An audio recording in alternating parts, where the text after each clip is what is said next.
Chapter 1. Time's Up. The clock on the waiting room wall ticked too slowly, as if it knew its time was almost irrelevant. For most people, this would be a place of anxiety, maybe even dread. But for Terry, it had been a long time coming. 3 weeks of blood tests, scans, second opinions, and sleepless nights, all leading up to this moment. The door opened and Dr. Kessler stepped in, wearing that calm, sterile expression doctors practice to perfection. It was the kind of face that said they'd delivered this news too many times before. The words came out almost muted.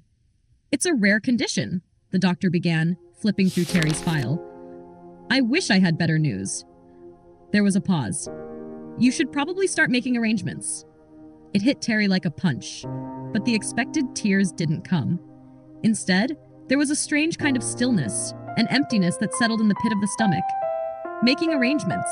Such cold, professional words to describe the end of your life. "How long?" Terry's voice cracked, but not as much as expected. "Months," Dr. Kessler said. "It's hard to say exactly, I'm sorry." Terry nodded, barely hearing the rest. Months, not years.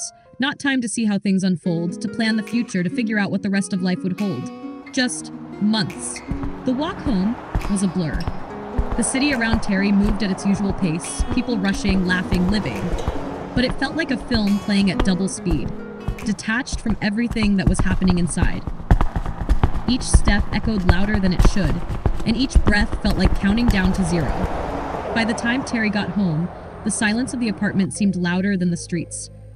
The weight of the diagnosis pressed down hard, and for the first time, the tears came. This can't be how it ends. I have to do something.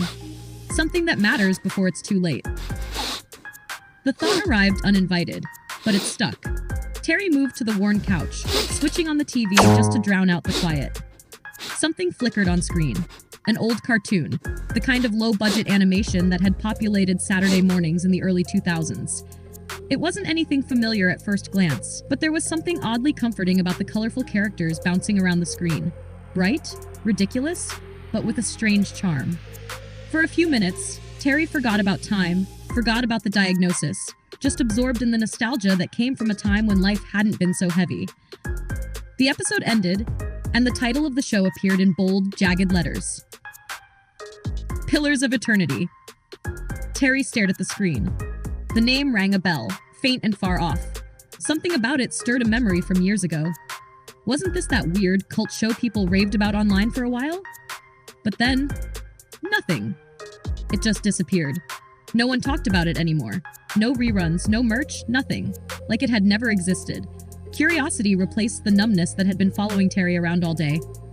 Grabbing the laptop from the coffee table, Terry started typing. Old forums, fan pages, wikis, everything was dead, all last updated 8 or 9 years ago. Posts from fans trying to keep the conversation alive, but each reply was older than the last, fizzling into silence. It was like the fandom had died overnight. But why?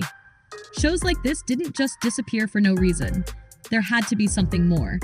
Terry's heart started racing, the diagnosis fading from the front of the mind. If no one else was going to bring this show back, maybe it was meant to be their project. Their legacy. That night, Terry started planning.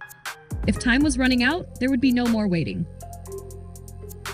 Reviving Pillars of Eternity became the goal, and Terry wasn't about to let it slip away like the fans of old.